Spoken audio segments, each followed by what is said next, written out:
Bonjour à tous, merci de nous avoir rejoints pour cet épisode numéro 8 du webinaire Le futur des opérations, dédié à un nouveau concept de planification industrielle qu'on a appelé NoChain. Dans le contenu de ce webinaire, on va rappeler un contexte que vous vivez tous, donc on ira assez vite, mais pour rappeler un peu à quel point ce contexte auquel sont confrontés les supply chains se sont tendus, on va dire, sur un certain nombre de sujets.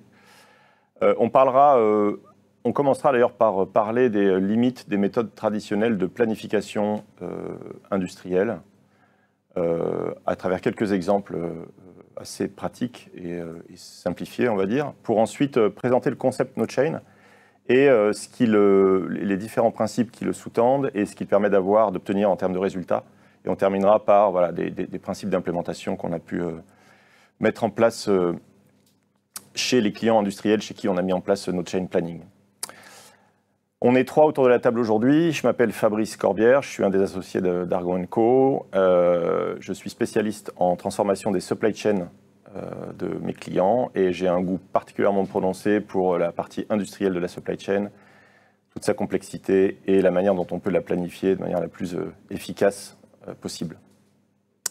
Florent Socia, ça fait maintenant 17 ans que je fais du conseil sur les sujets de supply chain industrielle dans les secteurs aéronautique, luxe, pharma, dermo. Et Jonathan Barca, je suis en charge de la communauté supply chain industrielle chez Argon & Co et travaille également sur les sujets de planification de la partie amont des entreprises. Merci à tous les deux. Donc ce webinaire va durer à peu près 45 minutes pour la partie principale. Il y aura ensuite une session de questions-réponses d'une quinzaine de minutes. Donc n'hésitez pas à poser vos questions dans le flux. Johanna, qui est derrière les caméras, pourra nous passer un certain nombre de questions à la fin. Je vous en remercie par avance. Alors, la partie industrielle de la supply chain, je vais enfoncer les portes ouvertes pour tous ceux qui nous regardent, mais peut-être rappeler 3 ou 4 ou 5 en l'occurrence caractéristiques de ces supply chains qu'on a à gérer maintenant dans les entreprises industrielles. La première est celle qui est vraiment arrivée dans le new normal, comme on dit, qui est la fragilisation des chaînes d'approvisionnement.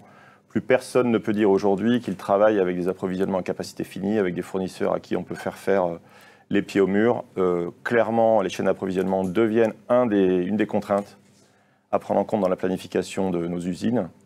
Le deuxième sujet, c'est qu'on peut avoir des flux, notamment dans certains secteurs, qui sont assez complexes, plusieurs niveaux de nomenclature, des usines fournisseurs, des usines clientes. Et évidemment, ces flux se reconfigurent assez régulièrement. Il faut savoir prendre en compte cette configuration complexe dans la manière dont on planifie.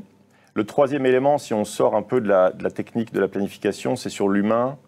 De plus en plus, l'humain est au cœur du système de planification. De plus en plus, on voit que les planificateurs souffrent parce qu'ils sont sans arrêt en train de traiter des messages d'alerte du MRP ou de leur système de planification, parce que tout bouge sans arrêt. Et on voit beaucoup de gens qui se découragent, voire pire, dans le rôle de planificateur. Or, c'est un rôle qui est clé. L'enjeu, c'est vraiment de former et de retenir ces personnes-là, toutes les équipes de planification, d'approvisionnement, etc. Le quatrième élément, il n'est pas nouveau. D'ailleurs, certaines méthodes de planification récentes sont parties de là. Une demande toujours plus volatile, des clients qui changent d'avis assez fréquemment, des inversions de tendance assez fortes. Dans le B2C, évidemment, je rappelle le rôle un peu particulier des influenceurs. Mais ce qu'on voit dans le B2C se propage dans le B2B. Et la demande est de plus en plus compliquée, surtout sur certains secteurs, à apprécier. Et c'est pourtant la base qui doit tirer la planification. Et enfin, le dernier élément, je dirais, c'est l'aspect un peu sustainability de cette planification. On en reparlera tout à l'heure. Tout ce qui est lié notamment à la transition écologique, l'interdiction de destruction d'invendus dans certains secteurs, l'enjeu pour la plupart des entreprises maintenant à basculer d'un transport aérien à un transport maritime, tout en maîtrisant l'impact que ça a sur l'ensemble de sa chaîne industrielle. Voilà, c'est vraiment, on a mis le focus sur ces 5 sujets, il y en a probablement encore qui montrent à quel point les supply chains se sont complexifiés, notamment sur la partie industrielle. Et du coup, c'est dans ce contexte-là qu'on observe de plus en plus le fait quand on est dans une chaîne, et on l'a représenté comme telle, une chaîne de planification où il y a plusieurs niveaux de nomenclature, il y a plusieurs ateliers, il y a plusieurs usines potentiellement, eh ben, on perd assez vite en fait, le sens de la demande client, on perd la demande client complètement et on finit par être enchaîné aux décisions de planification qu'ont pris nos clients immédiats dans la chaîne. Et donc ça se traduit par une instabilité assez rapidement des planifications, par le fait de devoir refaire des planifications, de perdre le sens de ce qu'on fait, de passer beaucoup de temps à stabiliser une planification qui vibre par construction, surtout quand on est contraint de travailler en silo, voilà, parce qu'on est 2 sites industriels ou parce qu'on n'a pas une communication toujours au top entre les différents services de planification. Donc voilà, les supply chains, leur contexte se tend, les principes de planification historiques ont vraiment beaucoup de mal à répondre aux enjeux de ces supply chains. Et je propose en fait à Florian de nous présenter 3 ou 4 exemples assez simples, mais qui feront bien comprendre les limites du MRP. Florian. Alors je vais déjà revenir sur ce que disait Fabrice, c'est-à-dire que historiquement, il y a un constat qui est fait depuis pas mal d'années sur les sujets du MRP, constat qu'ont pu faire les gens des DMRP, consistant à dire maintenant nos supply chains elles sont très difficiles à piloter parce qu'il y a un effet bullwhip, un effet de propagation des vibrations et de leur amplification, et une grande difficulté à suivre les priorités. Ce constat, il est bien, mais il est un peu insuffisant au sens, mais ça vient d'où? La vraie question fondamentale, c'est d'où viennent ces vibrations, d'où viennent ces pertes de priorité. Et nous, ce qu'on va chercher à faire là dans les 3-4 exemples, c'est d'aller revenir sur les inducteurs de la mécanique MRP qui amènent à ces effets bullwhip, qui amènent à ces effets de perte de priorité ou d'agilité, pour qu'après on arrive à trouver les bonnes solutions, ou en tout cas pour introduire la méthode No Chain Planning qui part de ces constats-là. Et aller plus loin juste sur il y a un effet bullwhip.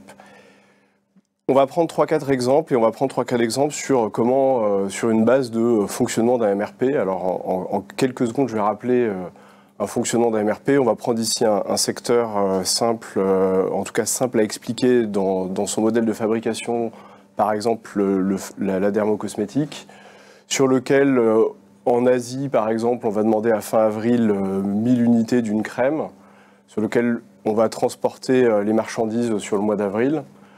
Sur le mois de mars, on va s'être mis un peu de sécurité, une marge de sécurité, et on va conditionner, remplir et mettre sous étui le produit au mois de février pour nécessiter un approvisionnement de pots, d'étui et évidemment la fabrication en elle-même de la crème à fin janvier. Ça, c'est le mécanisme standard d'un MRP, rétro-planning, des délais, des quantités, et tout ça amène des quantités et des dates pour planifier et approvisionner.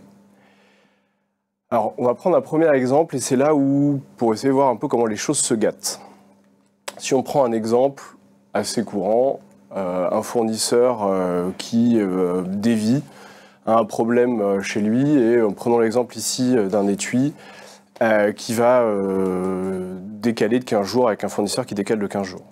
Dans une logique MRP traditionnelle, on va avoir un message d'exception qui dit « attention, c'est pas bien, il faut recaler absolument cette commande d'appro ». Mais si on prend 2 pas de recul, qu'on regarde un tout petit peu plus au-dessus, on se dit bah oui, mais j'aurais peut-être pu planifier 15 jours plus tard mon produit fini. Et dans les faits, j'ai une consommation de ma sécurité.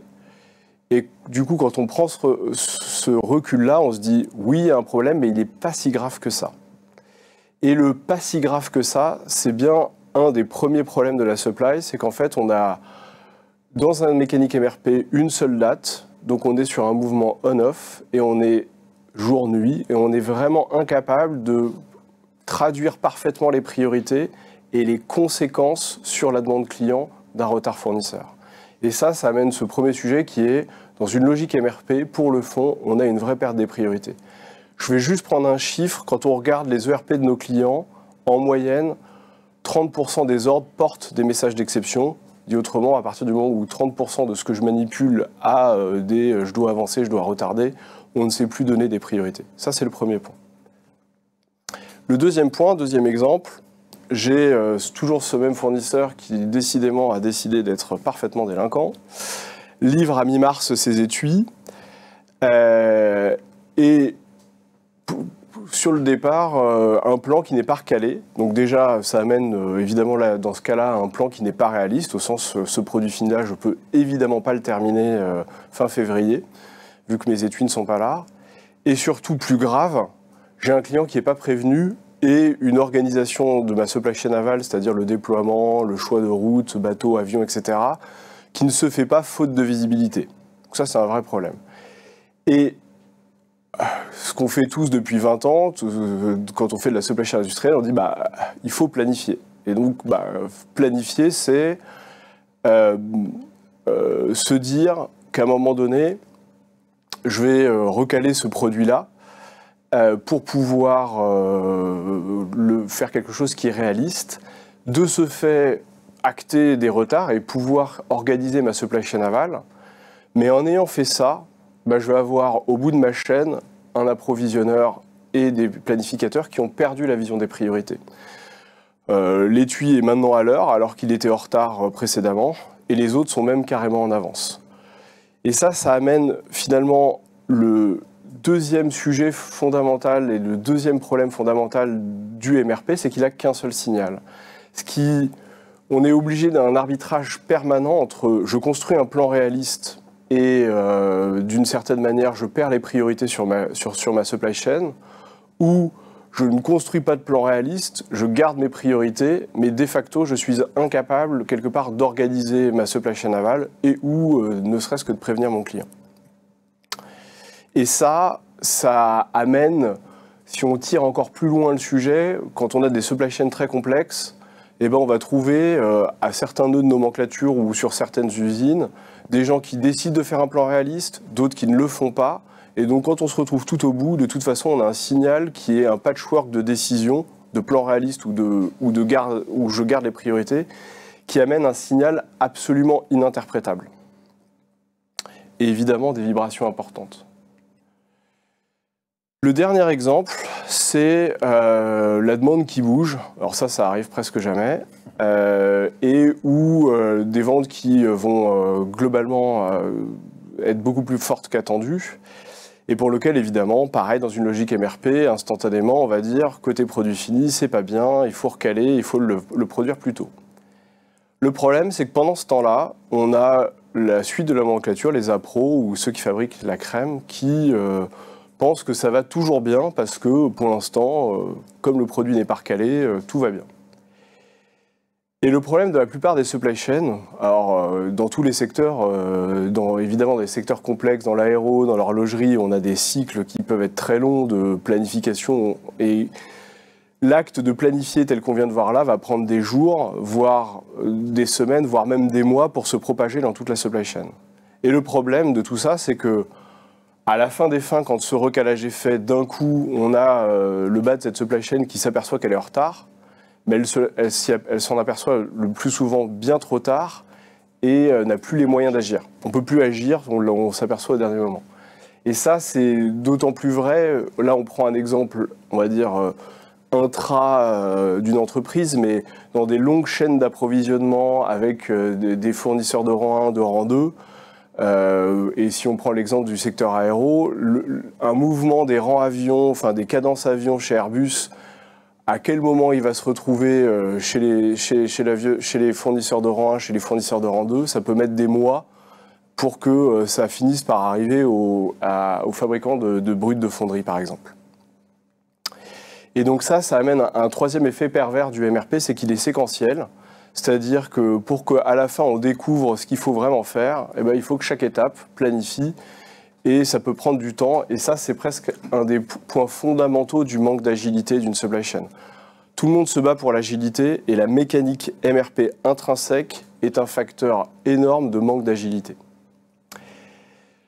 Le dernier point, il est aussi simple à comprendre, c'est que cette logique MRP tout aussi défaillante qu'elle est, le problème c'est qu'elle se propage même pas dans un certain nombre d'autres fonctions, comme la qualité, comme les méthodes, les achats, etc.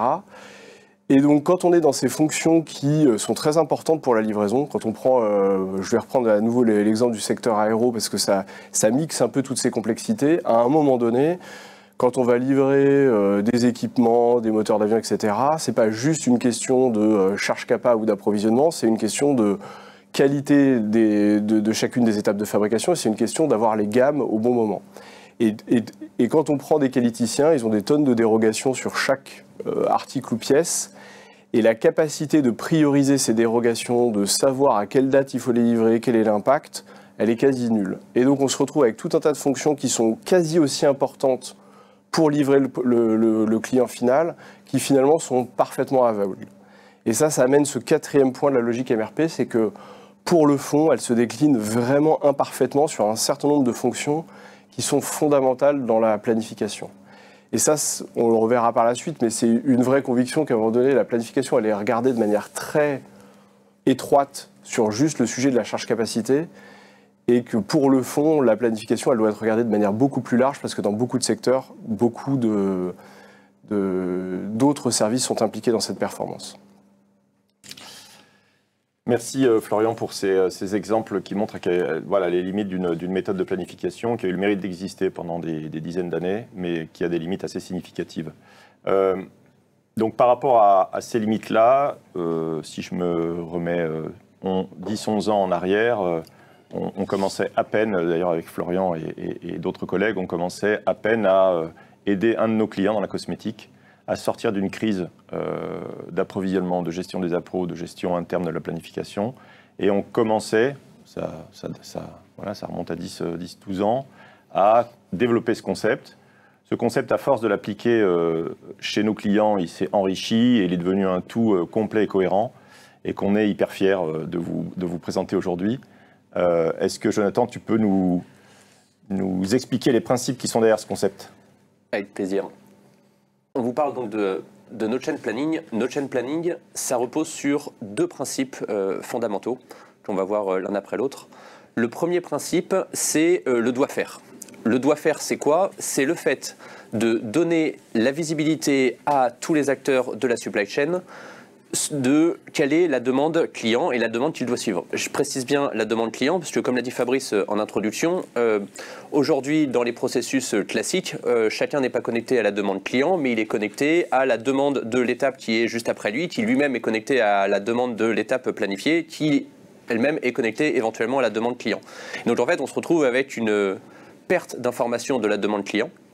Donc là, l'objectif, c'est, en prenant naturellement en compte les délais, les jalonnements, les délais de traversée, de donner à chacun, de la fabrication aux approvisionneurs et même plus largement, de quelle planification il doit tenir pour servir le client et servir le chiffre d'affaires de l'entreprise. Donc l'objectif, c'est bien de donner ce signal de « doit faire ». Qu'est-ce que je dois faire? Qu'est-ce que je dois planifier pour tenir le délai client, et donc en prenant en compte à la fois les fonctions historiques de la supply chain, les approvisionnements, la planification, mais également, comme l'a dit Florian, les fonctions connexes, les achats, la qualité, le BE et autres.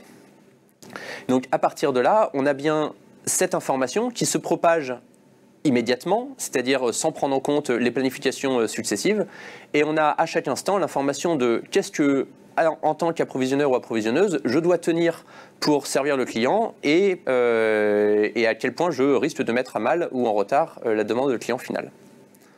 Quand on dit ça, on voit que on a les visions sur la demande client, on voit qu'on a le signal qu'on peut faire, mais on reste un petit peu on-off, comme le disait Florian.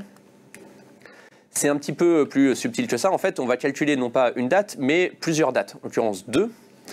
Et on a un signal doit-faire idéal. Le doit-faire idéal, c'est quoi? C'est la date à laquelle je dois livrer pour répondre à la demande client, livrer le client, mais également reconstituer toutes les sécurités qui ont été prises et paramétrées dans la chaîne, puisque c'est en ayant ces sécurités qu'on va être capable d'absorber d'autres aléas. De l'autre côté, on a ce qu'on appelle le doit-faire rupture. Le doit-faire rupture, c'est quoi? C'est la date à laquelle je dois livrer pour être capable de servir le client, mais en ayant consommé toutes les sécurités. C'est-à-dire que si je livre à la date de doit-faire rupture, je vais permettre de livrer le client, mais je vais mettre en tension l'ensemble de la chaîne après moi, puisqu'il n'y aura plus de sécurité. Et en fait, si je livre même après cette date-là, on est capable de calculer quelle profondeur de retard je vais créer sur le client final et quel impact chiffre d'affaires je vais générer, puisque si je livre avec du retard, je vais mettre à mal quelques centaines, quelques centaines de milliers d'euros et avoir un impact potentiellement direct sur le chiffre d'affaires de l'entreprise. Et donc on voit bien que on n'est pas on-off en fait. On parlait des messages d'exception qu'on a aujourd'hui dans le MRP. Il y a certains messages d'exception qui sont, parce qu'on est après la date, mais qui ne sont pas si importants que ça, parce qu'en fait on va juste consommer les sécurités, ce qui peut arriver. Et il y a des choses qui sont beaucoup plus critiques, puisqu'on va se retrouver après la date de doit faire rupture. Donc l'objectif avec ce premier principe, c'est d'avoir la vision pour tous les acteurs de la supply chain immédiatement de quelle est la demande client et qu'est-ce que je dois faire pour y répondre. C'est cette capacité d'avoir un peu plus de nuance dans je suis en retard ou je ne suis pas en retard. Et surtout, c'est le moyen de donner à toute l'entreprise, à toutes les fonctions, la même étoile polaire, la même cible. Et on sait que tout le monde va prendre des actions pour respecter le doit faire et servir le client. Et on n'a pas des gens qui vont partir dans une direction et d'autres dans leurs propres priorités. Donc ça, c'est le premier principe de notre chaîne, c'est de calculer un doit faire. Après, la vie en entreprise et la vie des fournisseurs de la supply chain, il y a beaucoup d'impondérables, il y a beaucoup d'aléas et on ne pourra pas toujours faire ce qu'on doit faire. Donc le deuxième principe de notre chaîne, c'est de calculer un deuxième signal qui s'appelle le CFR. Le CFR, c'est quoi? C'est de dire qu'est-ce que je suis capable de produire en prenant en compte les approvisionnements, donc ce qu'on appelle le CFR externe, qu'est-ce que j'ai en stock à l'instant T pour réaliser mon plan de production, mais également, et ça c'est un petit peu compliqué avec les outils d'aujourd'hui, qu'est-ce que je vais avoir en stock compte tenu de mes livraisons, compte tenu de mon plan fournisseur, et qu'est-ce que je vais être capable de produire dans les semaines, dans les mois à venir. Donc ça nous donne le CFR interne et la disponibilité des composants pour livrer le client.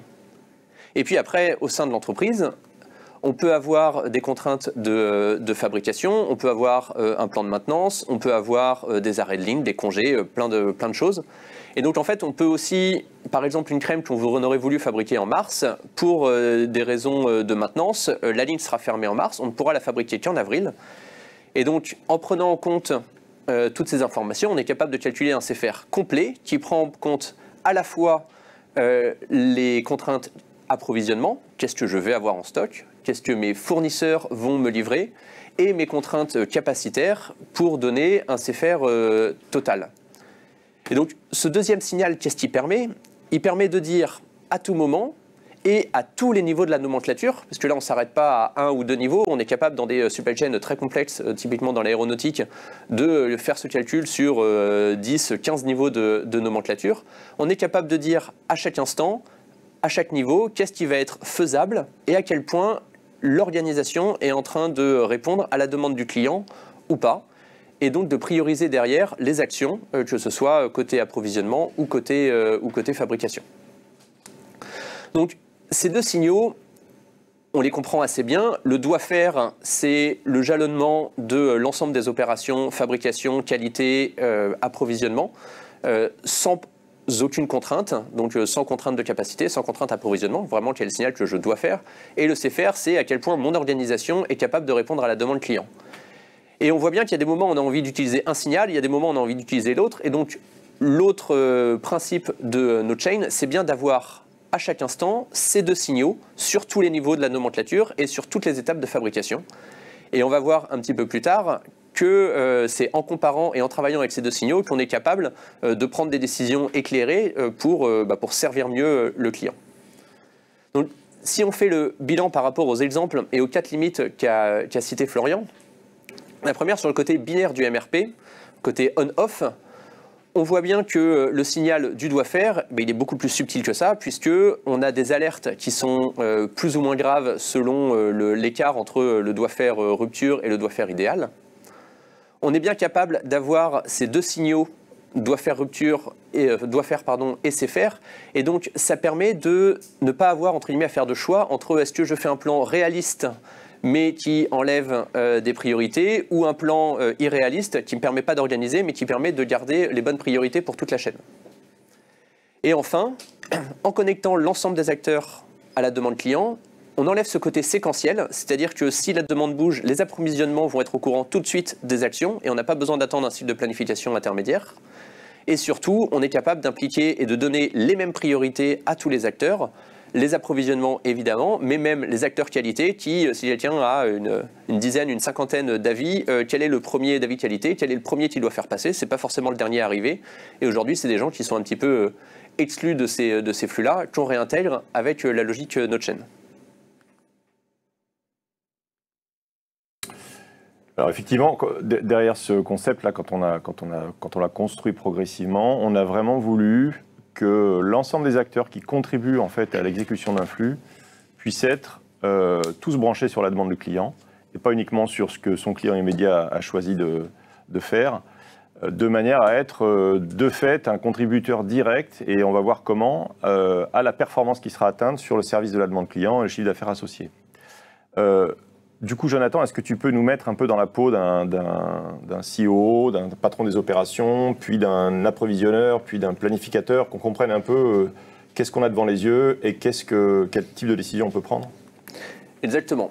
Donc on va prendre 3 exemples sur différents sujets, mais qui illustrent très bien la force des concepts No Chain Planning. Le premier, c'est le tableau de bord que vous voyez, qui est le tableau de bord. Si je suis une directrice, un directeur de supply chain ou des opérations, je vais avoir envie de connaître la santé de ma supply chain. Où est-ce que j'en suis? Et donc, avec le signal doit faire, on prend en fait le chiffre d'affaires de l'entreprise, le carnet de commandes tel qu'il est positionné, et on a envie de savoir est-ce qu'il va être sécurisé ou pas. Et donc, en fait, on est capable de se dire, OK, mon chiffre d'affaires sur les prochaines semaines, sur les prochains mois, il est sécurisé en vert foncé, par exemple, parce que j'ai les produits en stock. C'est facile, on sait le faire aujourd'hui. Mon chiffre d'affaires, il est sécurisé parce que j'ai tous mes composants en stock et je n'ai pas d'alerte sur ma capacité à produire. Et donc, je vais pouvoir sortir mon produit fini et livrer mon client. C'est déjà quelque chose d'un peu nouveau parce que quand les nomenclatures sont complexes, on ne sait pas forcément le faire aujourd'hui. Et enfin, et surtout, on a quel est le chiffre d'affaires aujourd'hui qui est à risque en rouge.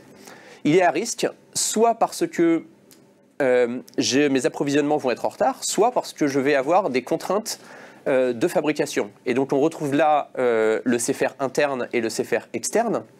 Et donc en fait, on est capable d'avoir ce tableau de bord qui valorise, qui priorise les endroits où il faut prendre des actions pour livrer le client, sécuriser le chiffre d'affaires. Et on est donc capable derrière de se dire, OK, mes priorités, mes actions, elles sont plutôt côté appro. Pas forcément dire que c'est la responsabilité des approvisionnements, mais en tout cas, ça veut dire qu'aujourd'hui, les leviers sont chez eux.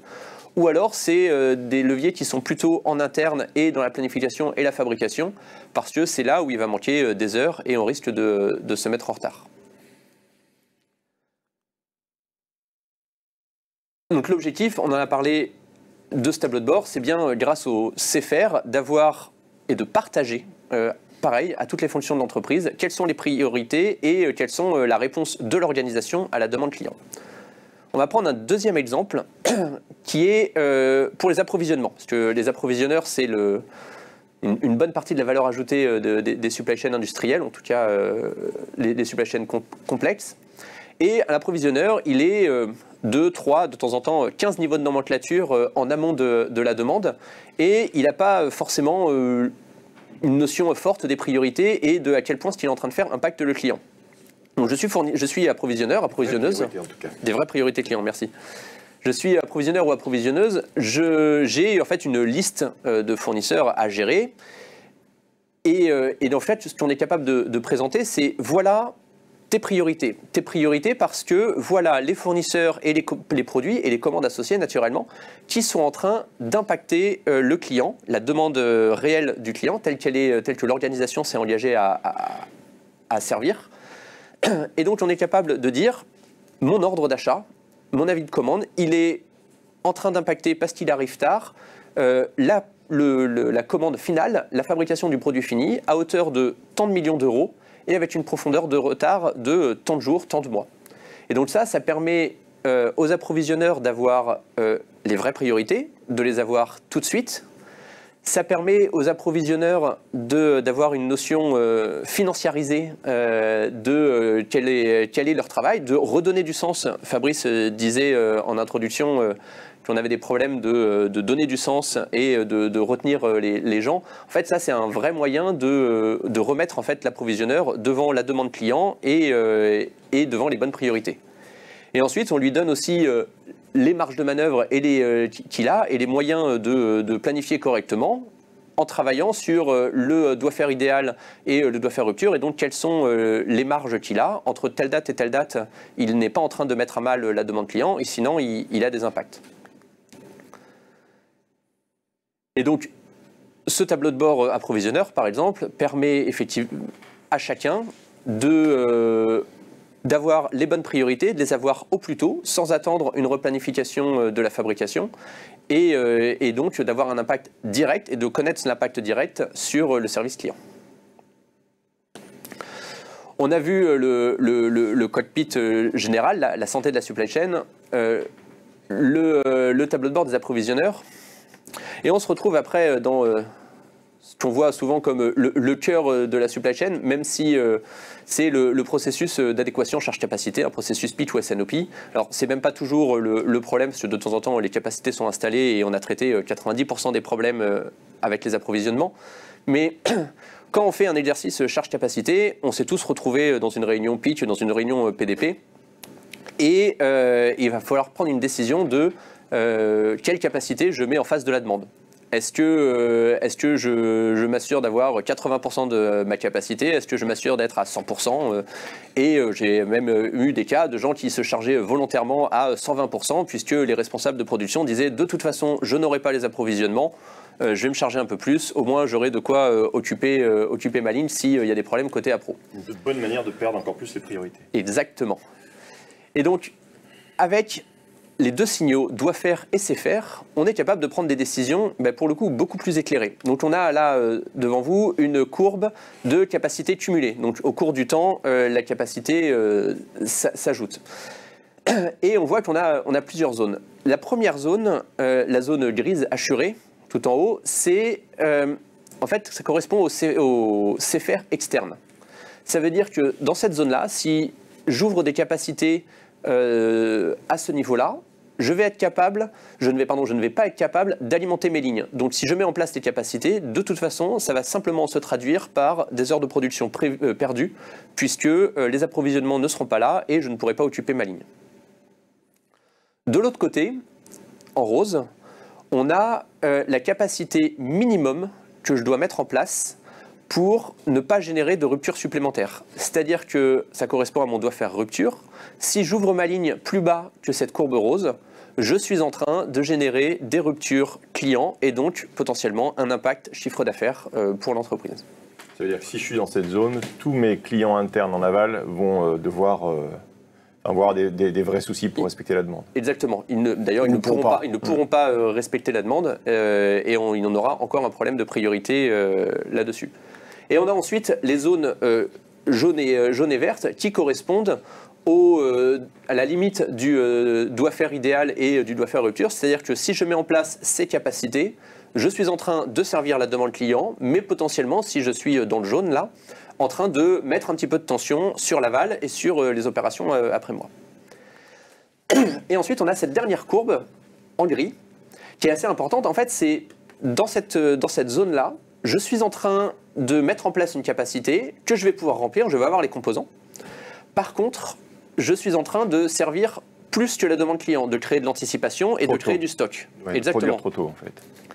Et ensuite, ça devient, pour le coup, une vraie décision managériale de se dire, est-ce que, quand je suis dans un processus PDP ou un processus PIC, est-ce que je décide d'ouvrir ma ligne quand même, de générer de l'anticipation et du surstock, mais parce que je souhaite utiliser ces heures de production, ou au contraire, est-ce que je suis capable, je ne suis pas toujours, je suis capable de diminuer la capacité en utilisant les ressources, les machines pour d'autres choses, enfin les ressources, ou est-ce que je suis capable de piloter ma capacité pour rester au trait sans générer de surstock. Dans tous les cas, ça devient une vraie décision d'entreprise et une décision managériale parce que grâce à la comparaison entre ces deux signaux, je suis capable de savoir à chaque instant ce que je vais être capable de faire, ce que je ne pourrai pas faire et ce que je dois faire pour répondre à la demande client. Merci beaucoup. On voit effectivement à travers ces différents exemples finalement ce à quoi les approvisionneurs, les planificateurs, les gens de la qualité, etc. sont finalement ce qu'ils utilisent pour prendre ces décisions dans ce concept No Chain Planning. On se rend bien compte effectivement que chacun se sent partie prenante de fait, puisqu'il a l'objectif in fine, il a les zones interdites dans lesquelles ne pas rentrer, ou les zones fortement déconseillées.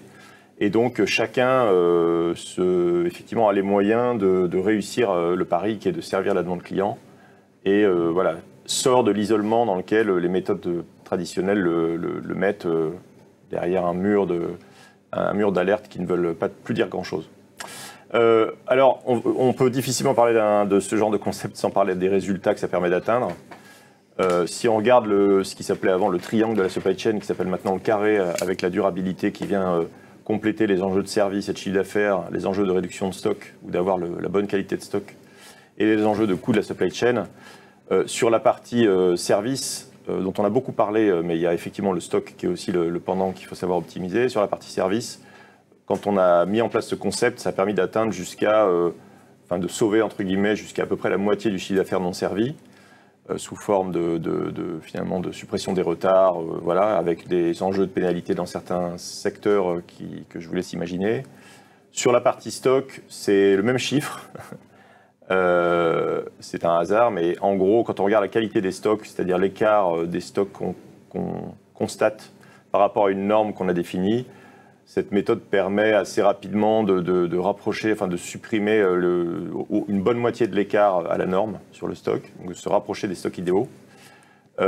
Sur les coûts, c'est intéressant d'en parler parce que et c'est très lié à la durabilité sur cet exemple-là, c'est que les coûts, typiquement, on voit quand on implémente le concept que les gens gagnent énormément en sérénité. Hein. Forcément, ils n'ont plus 10 000 alertes à traiter chaque jour, mais la liste des actions qu'ils doivent faire dans le bon ordre et la capacité aussi pour eux d'indiquer à leurs voisins ce qu'ils ont réussi à lever comme contrainte. Et du coup, on gagne en efficacité et ça permet souvent à nos clients d'absorber la croissance à ISO effectif de planification dans une logique de rétention qui est très importante. Et ça sera le quatrième sujet, la durabilité. On gagne énormément en sérénité dans les équipes. Et à travers quelque chose qu'on n'a pas forcément détaillé, mais notamment un doit-faire de deux types, qui est doit-faire si je dois prendre l'avion ou doit-faire si je dois prendre le bateau, de contribuer aussi à la décarbonation de la supply chain. Voilà, et ces résultats, ils sont significatifs. Maintenant, la question, c'est oui, mais dans quel type de secteur on peut imaginer mettre en place ce concept? Florian? Alors, peut-être déjà de manière générale, les secteurs, c'est à partir du moment où il existe un amont industriel sur lequel on produit quelque chose, il y a évidemment un sens à cette méthode. Et on voulait juste prendre quelques instants pour illustrer maintenant, au travers de ces secteurs-là et avec quelques exemples, un peu ce qui s'est passé dans les dernières années et se dire en quoi notre chain planning, d'une certaine manière, aurait pu changer les choses. Je vais prendre une anecdote qui est celle de juste pendant le Covid et post-Covid. Il se trouve qu'on travaillait pour des fournisseurs de maroquinerie, de pièces métalliques. Et c'était très intéressant de voir un peu toute la cinématique des 4 dernières années.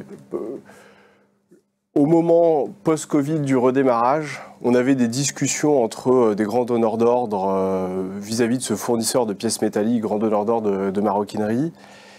Et où les discussions entre les directeurs des achats et cette petite entreprise, c'était attention, il y a le marché chinois qui repart de manière extrêmement forte, un peu comme dans le secteur d'Hermo au même moment. Et il faut absolument augmenter toutes les capacités de production, etc. Et quand on regardait le vrai système d'information, la réalité de ce qui se passait dans la vraie vie, c'est-à-dire pas les dialogues, on va dire chef à chef, mais la réalité opérationnelle, rien ne s'est passé. Et les choses qui se sont passées, les vrais signaux qui sont arrivés chez ces fournisseurs de rang 1, ils sont arrivés 6 mois plus tard. Ils sont arrivés 6 mois plus tard pour les mécanismes dont on a parlé, c'est-à-dire cette non-connexion à la demande client, cet effet séquentiel, etc. Et là, on peut avoir fait travailler du software development en disant oui, il faut mettre des découplages, de la différenciation retardée, des stocks, de tout ce qu'on veut. La réalité, c'est que quand on découvre 6 mois plus tard une hausse qu'on le savait 6 mois avant, de toute façon, c'est irrattrapable. Aucune politique de stock ne peut le rattraper. Et ça s'est vécu dans le secteur de la Maro, dans le secteur de la Dermo de la même manière, avec des dialogues d'investissement pour les verriers, pour comment, à un moment donné, on investit dans des fours, etc. Et avec des vraies questions chez ces fournisseurs-là, en se disant, mais attendez, est-ce que vraiment on arrive bien à capter cette demande-là? Est-ce qu'elle va être soutenue à ce point? Et là, on est dans le moment où on s'aperçoit qu'elle n'était pas si soutenue, qu'elle était un effet de reprise de retard, et où on est en train de rebasculer complètement dans un autre phénomène qui est celui du surstock et avec la baisse du marché chinois, etc., d'un gros repli qui amène le sujet dans son pendant inverse, qui est celui du surstock. Et on voit bien qu'à un moment donné, ne pas capter le plus tôt possible cette demande client-là, elle a des effets monstrueux dans les moments qu'on a vécus. Et après, évidemment, sur l'aéro, il y a des choses similaires avec tant la demande civile qui est restée très forte post-Covid, enfin qui est repartie très forte post-Covid, et puis après, évidemment, toute la partie militaire qui, de toute façon, est tirée par le contexte géopolitique. Donc, tous ces secteurs-là ont vu ça, et on comprend bien que le monde du passé, MRP, à un moment donné, il est plus capable de gérer ces à-coups-là. Et quand on voit effectivement les caractéristiques de ces différents secteurs, il y a effectivement, ça ressemble beaucoup à, quand on fait la réunion de toutes ces caractéristiques, c'est assez difficile de ne pas trouver un secteur qui ne soit pas concerné par ce concept. On voit notamment que l'aéronautique et l'horlogerie se ressemblent beaucoup alors que les produits n'ont rien à voir en termes de dimension supply chain. Alors, on a parlé du concept, on a parlé des résultats que ça permettait d'atteindre, on a parlé des secteurs d'application en donnant 4 exemples. Est-ce que, Jonathan, tu peux nous parler de la démarche d'implémentation ? No-Chain Planning, c'est un concept et des modes de fonctionnement assez nouveaux. Donc, c'est une vraie démarche de transformation qu'on lance quand on met en place No-Chain Planning. Par contre, c'est une démarche qui est complètement tirée par la valeur. Et donc, en fait, à chaque étape, on se rend compte qu'il y a des améliorations. Donc, ce qu'on fait en règle générale, c'est une première phase de test, et après 1 mois, on a les concepts No-Chain Planning qui sont testés, on a fait l'état des lieux, on a fait un POC No-Chain, et on est capable de se convaincre que c'est la bonne manière d'avancer dans le pilotage de la supply chain. On a une deuxième étape, après 3-4 mois, où ça y est, on voit un petit peu mieux ce qui se passe, la supply chain voit mieux. On a montré le cockpit, donc les managers ont la vision sur la santé de la supply chain, où sont les points durs. En général, on commence plutôt avec les approvisionnements, et les approvisionneurs sont connectés à la demande client et non plus à la demande de la demande de la demande, etc. Et on commence à courir un petit peu moins et à voir mieux les priorités. Et ensuite, ça dépend forcément des secteurs et de la complexité de la supply chain. Après 6 mois, 12 mois, 1 an, les principes, le doit faire, le sait faire, alimentent l'ensemble des processus, alimentent le processus PDP, alimentent les calculs de charge capacité, et surtout irriguent l'ensemble des fonctions. Et donc, toutes les fonctions de l'entreprise sont alignées. Qualité, méthode, BE. Exactement, sont alignées sur les mêmes priorités et sur la demande client. Très bien, merci pour cette approche. Alors, on arrive à la fin. Si on devait résumer finalement ce qu'on s'est dit aujourd'hui, No-Chain Planning, c'est vraiment un concept en rupture. Je dirais que depuis, ça fait au moins une bonne 40aine d'années que rien de neuf était arrivé sur ce sujet-là. Et donc, ça fait une bonne 40aine d'années que la supply chain se complexifiant de plus en plus, les planificateurs et l'ensemble des personnes qui contribuent au service de la demande souffrent de plus en plus. Donc ce nouveau signal, il est basé donc sur ce nouveau concept, pardon, est basé sur 2 signaux, le doit faire, le sait faire. On a vu à quoi ces 2 signaux servent, et notamment qui permettent de stabiliser les plans énormément. Grâce à notre chain planning, on fait réellement rentrer le client dans l'usine. Faire rentrer le client dans l'usine, c'est un terme un peu galvaudé, dont on parle depuis là aussi quelques dizaines d'années, mais sauf que là, on donne l'information du client à chaque étape de la nomenclature et de la chaîne industrielle. On gagne à peu près sur tous les tableaux, et notamment sur le chiffre d'affaires servi à l'heure et la qualité du stock qui est nécessaire pour servir ce chiffre d'affaires client. Et enfin, on est capable, à travers ce concept, de mettre en place une démarche de manière progressive, pas à pas, pour que chaque pas, finalement, permette d'être une vitrine pour le suivant et que voilà, la sérénité des gens augmente et que ce concept se déploie de manière quasi virale. Voilà, on en arrive à la fin de cette première partie du webinaire. Je propose qu'on passe à la session questions-réponses. Est-ce que, Johanna, tu peux nous donner les premières questions qui ont été posées ? Oui, alors une question, c'est... En fait, il y a deux questions en une. À la fois, quelle est la compatibilité avec la méthode des DMRP ? Et aussi, quelle différence ou avantage pour notre chain versus des DMRP avec des buffers bien dimensionnés, bien paramétrés, qui gèrent également par essence les niveaux de priorité ? La question autour de DMRP, c'est une bonne question, au sens où la méthode, elle a posé les mêmes... Déjà, peut-être pour introduire, elle a posé les mêmes constats, et c'est une méthode qui a du sens dans certains secteurs, dans certaines configurations, etc. Par contre, il y a effectivement, quelque part, les deux méthodes sont à l'orthogonale. Il y en a une qui dit, comme ça vibre, évidemment, là, je vais faire légèrement vulgariser, mais plus pour la compréhension, comme ça vibre, je bufferise et j'essaie de me déconnecter, découpler de cette demande client. Et notre chain planning qui prend un virage un peu à 90 degrés sur ça, qui dit autre chose, qui dit la vibration, c'est pas la vibration. Il y a des bonnes vibrations et il y a des mauvaises vibrations. Les mauvaises vibrations, c'est toutes les vibrations qui sont internes au système de production qui viennent perturber la lecture du signal par les gens. La vibration du signal client, si tant est que, je parie que pour la plupart des gens qui nous regardent, ils ont investi des millions d'euros dans du ML, sur les prêves, etc. En tout cas, évidemment, c'est une lame de fond. À un moment donné, quand on est en train d'essayer d'investir sur la qualité de cette demande, c'est quand même dommage de ne pas s'y raccrocher et de bénéficier de tous ces avantages-là. Et donc, dans ce sens-là, et quand on reprend tous les moments qu'on a vécu post-Covid, etc., ou dans des secteurs à fort renouvellement de nouveautés, etc., ça devient très très compliqué de se dire qu'on se passe de ce signal-là qui maintenant essaye de prédire l'influence des fameux influenceurs, etc., de se dire, non, je vais en faire fi. Et donc la différence fondamentale, c'est que le postulat fondamental, c'est qu'il faut écarter des vibrations qui n'ont pas de sens, mais par contre, celle de la demande, si tant est qu'on y investisse, il faut la capter et elle est fondamentale. Et je vais prendre un autre secteur, celui de l'aéro. L'aéro, les cadences avions, elles sont connues, c'est le client. On ne peut pas se dire qu'on va driver une supply chain en se disant non, ces cadences avions-là, je vais faire comme si je ne les connaissais pas. On sait comment une FAL d'Airbus A320 sort d'avion chaque mois. Donc c'est ça la vraie différence qui existe entre les deux.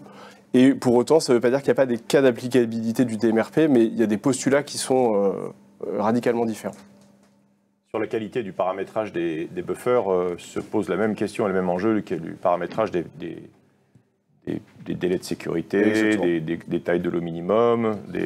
Les deux, effectivement, sur ce sujet-là, c'est un très bon point. Sur ce sujet-là, de la question de où est-ce que je positionne mes stocks, avec quel dimensionnement, des DMRP n'a pas révolutionné ce sujet-là, au sens ça fait des années que c'est une question. Il a révolutionné la manière de les calculer avec une approche simplifiée. Mais pour le fond, c'est une question des supply chains qui existent depuis longtemps. Et ni cette méthode-là, ni le DMRP, ni le MRP ne se passent d'un dimensionnement correct et d'un positionnement correct des sécurités. Dans tous les cas, c'est un point commun des trois méthodes. Et alors, compatible ou incompatible ? Est-ce qu'on peut faire un DDMRP sur un demand-driven distribution et une réponse sur l'amont ? Réponse d'ingénieur et de consultant compatible, réponse d'un opérationnel incompatible au sens, c'est d'un point de vue change et transfo quasi impossible de se dire qu'on va réfléchir avec deux méthodes différentes qui réfléchissent un peu diamétralement opposées. Donc techniquement oui, d'un point de vue change et transfo, honnêtement c'est plus compliqué. Ouais. Est-ce que ça marche pour le make to stock comme pour le make to order ? Que ce soit make to stock ou make to order, y compris le make to order où il y a beaucoup d'entreprises industrielles complexes qui sont dans ce make to order, dans le ferroviaire, dans l'Alstom Transport, etc. ça s'applique absolument de la même manière dans le make-to-order que dans le make-to-stock. C'est quoi les prérequis en termes de maturité, de processus ou même d'outils IT à la mise en place de cette méthodologie no-chain? Alors, effectivement, il y a des prérequis qui sont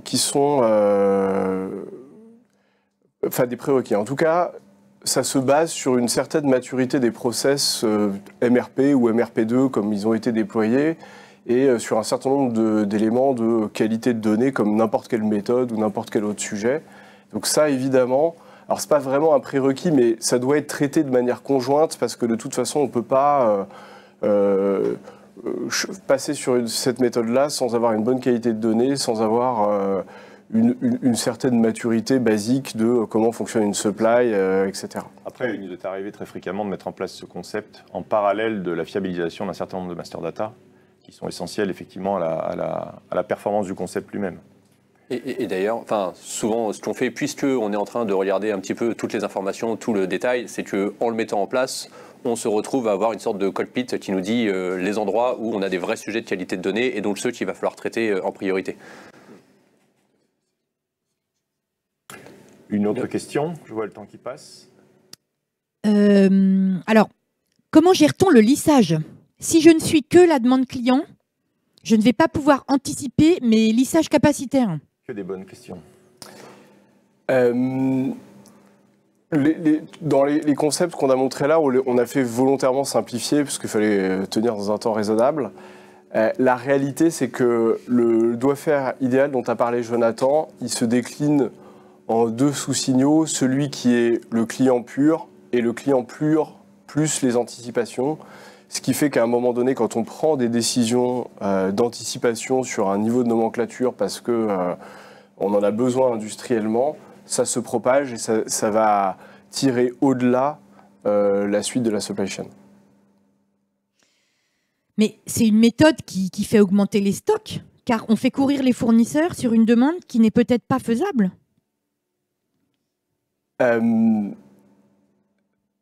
Donc sur ce sujet-là, c'est pareil, pour être tout à fait précis, on a dit on tirait la demande par rapport à la demande client. Ce qu'on n'a pas abordé là dans le webinaire, c'est quel choix de demande client et quel choix de sécurisation on prenait. L'exemple, la question qui est posée là, c'est dire ok, vous êtes gentil, on dit ça, il y a tout le monde qui court, on s'aperçoit qu'il y a un limitant. On prenait l'exemple tout à l'heure, l'étui n'est pas là et tous les autres fournisseurs sont à l'heure, le verre, les pompes, et puis à la fin, donc il y a tout un tas de composants qui vont être là à l'heure et qui vont attendre des mois et des mois que le dernier limitant arrive. Ça, c'est l'exemple de la question. Ce qu'on n'a pas dit là-dedans, c'est que ce qu'on cherche à faire dans cette méthode, c'est non pas de dire je suis de manière hébétée la demande et les sécurités telles que je les ai positionnées, mais c'est je suis capable d'arbitrer entre un chiffre d'affaires non servi, ce qu'a montré Jonathan tout à l'heure sur un article en disant en fait je vais avoir 5-10 millions de chiffres d'affaires non servis parce que j'ai des manquants. Et en même temps, on ne l'a pas montré ici dans le webinaire, mais capable de visualiser les surstocks qui attendent ce dernier manquant, c'est-à-dire qui attendent le pauvre étui, et du coup de prendre une décision éclairée sur le signal, le fameux signal client dont on parle, en se disant est-ce que du coup, face à une incapacité à livrer, je réduis ma sécurisation pour éviter de surstocker? Est-ce que je réarbitre sur cette demande-là? Et donc la méthode n'est pas en train de dire jamais je ne bouge le signal de tête, elle est plutôt en train de dire de manière subtile comment ce signal de tête doit être parfaitement arbitré, parce qu'après, une fois qu'on a décidé de courir sur quelque chose, l'ensemble de la supply est connecté sur cette demande client-là. Et c'est un peu ça l'objectif, c'est de redonner toutes les informations, tous les moyens de collectivement se dire quel est le signal de demande, le bon sur lequel je m'engage en tant qu'organisation, si possible la demande client, mais si j'ai des problèmes structurels de disponibilité des composants ou capacitaires, à ce moment-là, il y a un choix managérial de se dire non, on va suivre ensemble un autre signal parce qu'on sait qu'on ne peut pas y répondre. Exactement. Et si on prend, pour relier à des exemples sectoriels, dans l'aéro, il y a beaucoup d'entreprises, enfin des fournisseurs de rang 1 qui qui font des plans de recovery en disant de toute façon là la demande on n'est pas du tout capable de la servir, en lien avec les grands donneurs d'ordre pour se dire bon bah maintenant de toute façon je ne tire plus ma supply chain sur cette demande là parce qu'on a acté qu'elle était de toute façon devenue pleinement irréaliste. Mais voilà, c'est pour compléter sur cette question là. Merci Florian. Alors quid de la connectivité avec les ERP du marché et quid des contraintes d'interfaçage? Alors, la question, elle suppose sujet, je vais prendre un peu de recul avant de parler d'interfaçage, la question des outils pour faire ça. Là, tout ce dont on a parlé, c'est des concepts, en se disant, nous, on pense qu'il faut aller vers d'autres concepts, et maintenant, évidemment, la question se pose avec quels outils. Il se trouve que de notre côté, nous, on a développé nos propres outils pour que les concepts dont on parle là ne soient pas du yaka faucon de consultant, mais bien un truc concret mis en œuvre, et pour lequel nos outils sont interfacés avec les ERP comme SAP. Et après, peut se poser la question, il y a des clients qui l'ont fait, de se dire, c'est pas ce choix-là que je veux faire, je veux... on va dire, mettre à profit mon système d'information tel qu'il existe et investir dedans pour appliquer ces concepts-là, qui est une autre voie, potentiellement des fois plus coûteuse, mais qui est une autre voie possible. À l'arrière, ce n'est pas la voie de l'outil qui contraint. Il se trouve que nous, on en donne un, parce que sinon, encore une fois, on a un concept, mais on n'est pas crédible parce qu'on n'est pas capable de l'appliquer. Pour autant, il y a plusieurs voies qui peuvent se faire. C'est vrai qu'appliquer le concept sans aide de nature informatique, c'est compliqué, puisqu'on a présenté tout à l'heure de manière très simple, doit faire, elle sait faire. Ne serait-ce que le calcul de ces dates-là, c'est extrêmement compliqué, parce qu'il faut systématiquement faire le pegging entre la demande et les besoins, et ce à chaque niveau de nomenclature. Donc ça peut pas se faire avec un boulier, quoi. Il faut nécessairement un appui informatique. Je vois qu'on arrive au bout de ce webinaire. De cet épisode numéro 8 sur le Node Chain Planning. Merci à tous ceux qui nous ont regardés, écoutés et qui ont posé des questions. Merci Florian, merci Jonathan. Et donc, je vous donne rendez-vous à l'épisode numéro 9 sur la décarbonation des transports et comment aller un peu plus loin que les idées reçues. Merci à tous, bonne fin de journée. Merci.